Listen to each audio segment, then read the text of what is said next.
बिस्मिल्लाहिर्रहमानिर्रहीम। Dear students, हम लोग चैप्टर नंबर 16 एफएससी का अल्टरनेटिंग करंट पढ़ रहे हैं और उसकी जो लेक्चर सीरीज है उसके सिलसिले में आज का भी ये एक लेक्चर है।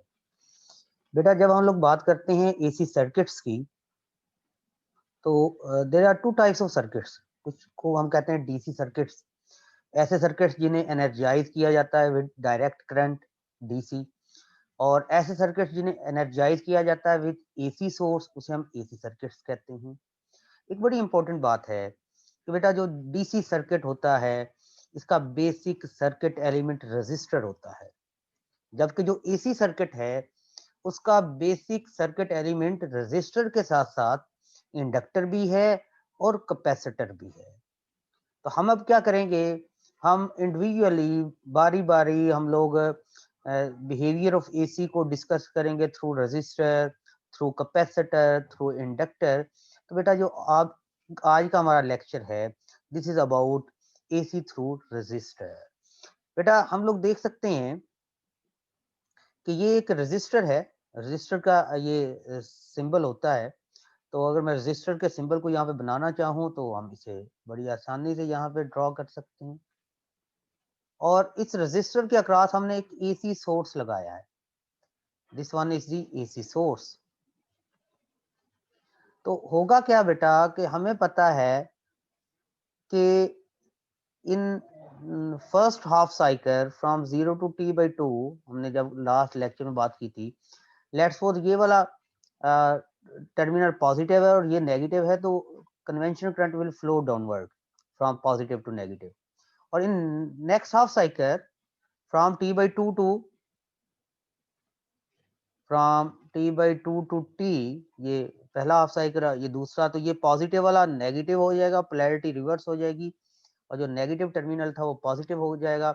अब करंट बी से ए की तरफ फ्लो करेगा थ्रू लोड रेजिस्टर। तो ये जो करंट है इसे हम अल्टरनेटिंग करंट कहते हैं। तो बेसिकली हम लोग क्या देखने जा रहे हैं कि how AC behaves through alternating through a resistor. Resistor के अक्रॉस एसी किस तरह से बिहेव करता है।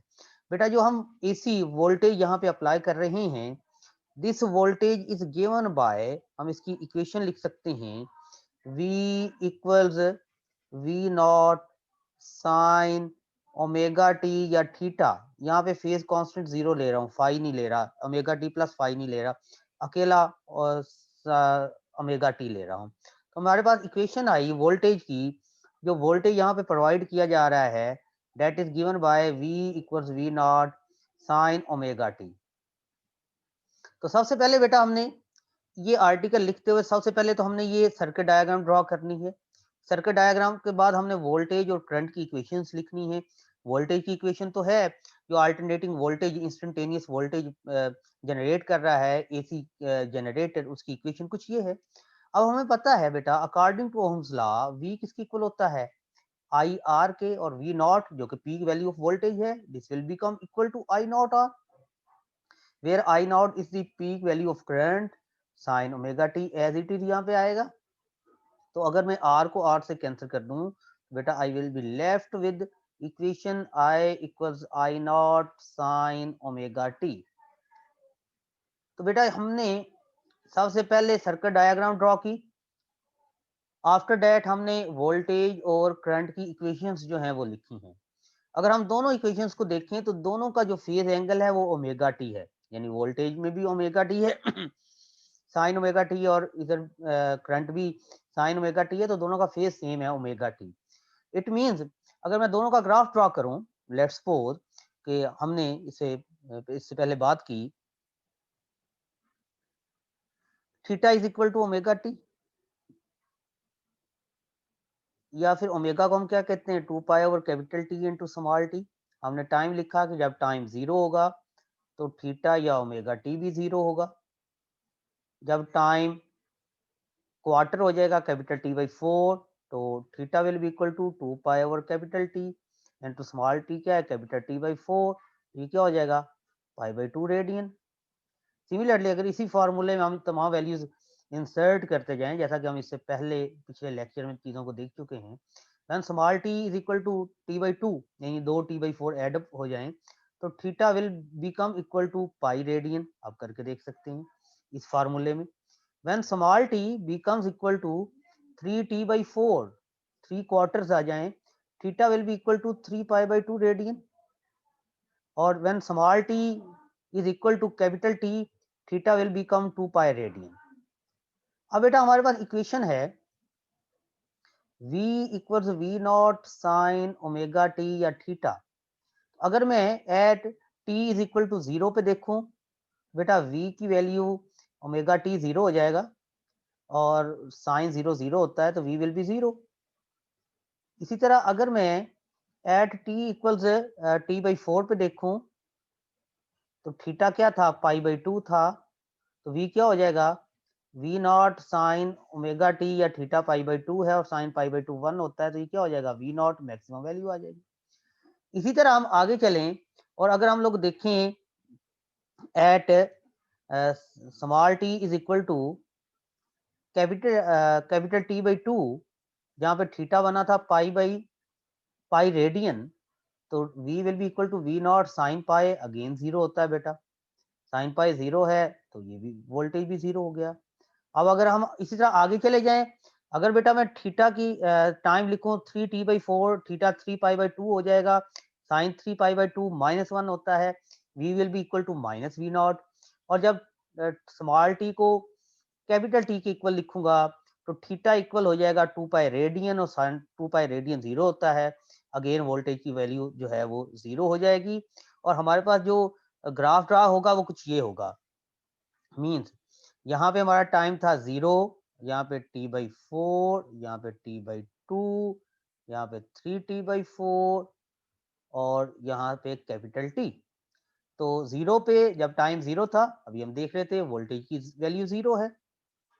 जब टाइम t/4 है, एंगल π/2 है, तो voltage will be v not maximum voltage. जो अभी हम यहाँ पे देख रहे थे, अगर मैं आपको ये दिखाना चाहूँ तो आप देख सकते हैं कि हमने ये व्हाइट बोर्ड में देखा था, जब t 0 है तो वोल्टेज भी 0, क्योंकि साइन 0 0 होता है, t कैपिटल t/4 है, थीटा π/2 है तो वोल्टेज v नॉट है। इस तरह आगे चलेंगे फिर वोल्टेज 0 हो जाएगा, फिर नेगेटिव पे चला जाएगा। तो हमारे पास फिर जब t/2 हुआ था, कैपिटल t/2, तो यहाँ पर जो फेज एंगल है वो पाई है तो वोल्टेज विल बी 0। जब 3t/4 हुआ था तो यहाँ पे फेज एंगल आया था 3π/2, तो वोल्टेज जो है वो साइन 3π/2 -1 होता है। और अगर मैं लिखूँ ना small T is equal to 3t/4, theta is equal to 3π/2, now v equals v not sine 3π/2 270 degree होता है और ये साइन 3π/2 -1 होता है, value will be minus V nought, तो माइनस वी नॉट हो जाएगी। और जब स्मॉल टी कैपिटल टी के इक्वल हो जाएगा तो थीटा 2π हो जाएगा और साइन 2π 0 होता है, तो अगेन वैल्यू 0 हो जाएगी। अगर मैं फेज एंगल लिखना चाहूँ तो ये नीचे टाइम है मैं ऊपर फेज एंगल लिख सकता हूँ, यहाँ पे फेज एंगल 0, यहाँ पे π/2, यहाँ पे पाई, यहाँ पे 3π/2, यहाँ पे 2π। तो बेटा ये वोल्टेज का ग्राफ कुछ इन पॉइंट्स को मैं आपस में मिला दूंगा, ये जो पॉइंट्स हैं, तो वोल्टेज की वेव फॉर्म कुछ ऐसी बन जाएगी जो हमें यहाँ पे नजर आ रही है। तो ये वेव फॉर्म है वोल्टेज की। अब अगर मैं करंट की वेव फॉर्म ड्रा करना चाहूँ तो बेटा फेज एंगल तो सभी के लिए सेम था, इसका मतलब है जहाँ पे वोल्टेज ने मैक्सिमम होना है वहां पे करंट भी मैक्सिमम होगा, जहाँ पे वोल्टेज 0 होगा वहां पे करंट भी 0 होगा, क्योंकि साइन ओमेगा टी हर एक का सेम होगा ना। तो साइन 0 0 है, साइन π/2 1 है, साइन 180 0 है, साइन 270 -1 है। तो जहाँ पे वोल्टेज मैक्सिमम हो रहा है वहां पे करंट भी मैक्सिमम है, जहाँ पे वोल्टेज 0 हो रहा है करंट भी 0 है। फिर वोल्टेज नेगेटिव पीक पे जा रहा है तो करंट भी नेगेटिव पीक पे चला जाएगा, माइनस आई नॉट। लेकिन डिफरेंस किसका आएगा, एम्पलीट्यूड का, पीक वैल्यू का। वोल्टेज की पीक वैल्यू यहाँ पे ज्यादा दिखाई गई है और करंट की कम दिखाई गई है, लेकिन जरूरी नहीं है कि वोल्टेज की ज्यादा हो, करंट की भी ज्यादा हो सकती है। उसकी वजह यह है, इक्वल है v इक्वल है आई आर के। अगर रेजिस्टेंस जो है वो फ्रैक्शन में नहीं है, ग्रेटर देन 1 है, तो वोल्टेज की वैल्यू करंट से ज्यादा होगी। और अगर ये पॉइंट लेस देन 1 है, यानी 0.2 है, 0.3 है, 0.4 है, then current will be larger than voltage. तो बेटा ये वोल्टेज की भी वेव फॉर्म कुछ ऐसी ही आएगी करंट की, जैसी कि वोल्टेज की आई थी, और दोनों का जो फेज एंगल है वो सेम होगा। तो लिहाजा हम कहेंगे both voltage and current are in phase होंगे किसमें, इन रेजिस्टिव सर्किट।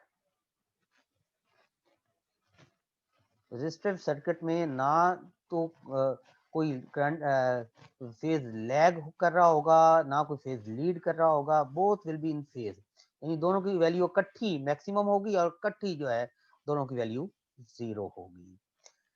तो बेटा अगर ये दोनों इन फेज हैं, और अगर मैं इसके लिए जो है वो ड्रा करना चाहूँ वेक्टर रिप्रेजेंटेशन या फेजर जिसे हम लोग कहते हैं, हमने इससे पहले पढ़ा था vector representation of alternating quantity. हम देखेंगे बेटा जहाँ पे वोल्टेज 0 होगा वहाँ पे करंट 0 होगा, बोथ आर डायरेक्टेड हॉरिजेंटली, तो ये दोनों 0 वैल्यू को शो कर रहे हैं, इस पॉइंट को शो कर रहे हैं। अगर मैं इस पॉइंट को शो करना चाहूँ तो दोनों अपवर्ड डायरेक्शन में डायरेक्ट करेंगे, वोल्टेज और करंट दोनों मैक्सिमम होंगे, ये क्योंकि ये इन्होंने एंटी क्लॉकवाइज रोटेट करना है। अगर किसी को vector representation of alternating quantity के में इशू है तो इससे पिछले वाला जो लेक्चर है जिसका लिंक डिस्क्रिप्शन में मौजूद होगा वहां पे इसे देख सकता है। अगेन जब आप यहाँ पे आ जाएंगे तो again voltage and current both are 0, but यहाँ से यहाँ पे भी 0 था जब ये अलॉन्ग पॉजिटिव एक्स एक्सिस थे, लेकिन पॉजिटिव एक्स एक्सिस के बाद इन्होंने पॉजिटिवली बढ़ना है, लेकिन नेगेटिव पे भी 0 है, लेकिन इसके बाद इन्होंने नेगेटिवली बढ़ना है। और जब हम यहाँ पे चले जाएंगे बोथ आर डायरेक्टेड डाउनवर्ड, और जब हम यहाँ पे अगेन आएंगे तो both are directed along X axis. इस तरह से हम वेक्टर डायग्राम ड्रॉ कर सकते हैं वोल्टेज और करंट की, और दोनों के दरमियान जो फेज डिफरेंस है, फेज डिफरेंस दोनों में वोल्टेज और करंट में वो 0 होगा, क्योंकि दोनों का phase angle pi omega T था, फेज डिफरेंस इज 0। तो फेज डिफरेंस 0 होने की वजह से अगर मैं इसकी पावर लिखूं तो बेटा पावर को नॉर्मली लिखा जाता है, power electrical power, this can be written as V I cos theta, theta is the angle between V and I, और ये जो कॉस थीटा है बेटा this is known as power factor. कोई आपसे पूछ सकता है what is meant by power factor, आप कहोगे कॉस थीटा पावर फैक्टर है।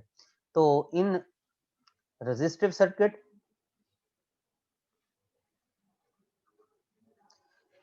theta is equal to 0 degree because voltage and current are parallel. तो पावर फैक्टर साइन cos 0 डिग्री क्या होता है 1, तो पावर फैक्टर क्या होगा रेजिस्टिव सर्किट का 1 होगा। तो अगर रेजिस्टिव सर्किट का पावर फैक्टर 1 है तो उसकी पावर क्या होगी वी आई, cos 0 डिग्री 1 है। अब अगर मैं v की जगह पे ओहम्स लॉ लगाऊं तो वी आई आर इंटू आई, तो ये से क्या लिखूंगा आई square R.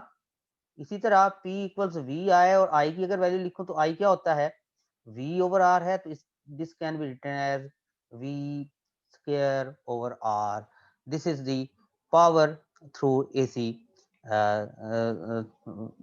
power dissipation across resistor when circuit is energized by AC alternating current। और अगर हम लोग यहाँ पर बात करें दी opposition shown by resistor to the flow of current जिसे हम resistance कहते हैं, तो according to Ohm's law resistance is given by V over I। V और I की वैल्यू कांस्टेंट तो नहीं है, बढ़ रही है कम हो रही है, नेगेटिव साइड पे जा रही है, फिर बढ़ रही है फिर कम हो रही है, तो या तो हम वी आर एम एस लेंगे तो आई आर एम एस भी लेना पड़ेगा, या अगर हमें वी नॉट लेना है तो इधर भी हम क्या लेंगे आई नॉट, और इस रेजिस्टेंस का यूनिट होगा ओम। बेटा ये आज का lecture, this is very much important lecture. यहाँ पे कुछ चीजें हमें जहन में रखनी है, बड़ा आसान है एसी थ्रू रजिस्टर, बट हम जब कैपेसिटर और इंडक्टर में जाएंगे तो बिट वो जो है वो ट्रिकी हो जाएगा, लेकिन हमें इसमें स्टेप्स याद रखने हैं कि हमने किया क्या क्या है। सबसे पहले हमने क्या किया, हमने वोल्टेज और करंट की इक्वेशंस लिखी, सबसे पहले हमने सर्किट डायग्राम ड्रॉ की, वोल्टेज और करंट की इक्वेशंस लिखी। ये मैं बता रहा हूँ कि ये आपने एग्जाम में क्वेश्चन कैसे लिखना है। आफ्टर दैट हमने दोनों की वेव फॉर्म ड्रॉ की वोल्टेज और करंट की, और हमने देखा कि आया कोई एक फेज लीड कर रहा है या नहीं कर रहा, या दोनों इन फेज हैं। और फिर हमने दोनों की वेक्टर डायग्राम ड्रॉ की, पावर डेसिपेशन के मतलब हमने बात की, पावर फैक्टर को हमने डिस्कस किया और लास्ट पे हमने रेजिस्टेंस की बात की। बिल्कुल इसी तरह के यही जो स्टेप्स हैं, यही हम फॉलो करेंगे थ्रू एसी थ्रू कैपेसिटर और एसी थ्रू इंडक्टर में। ठीक है बेटा, टेक केयर, अल्लाह हाफिज़।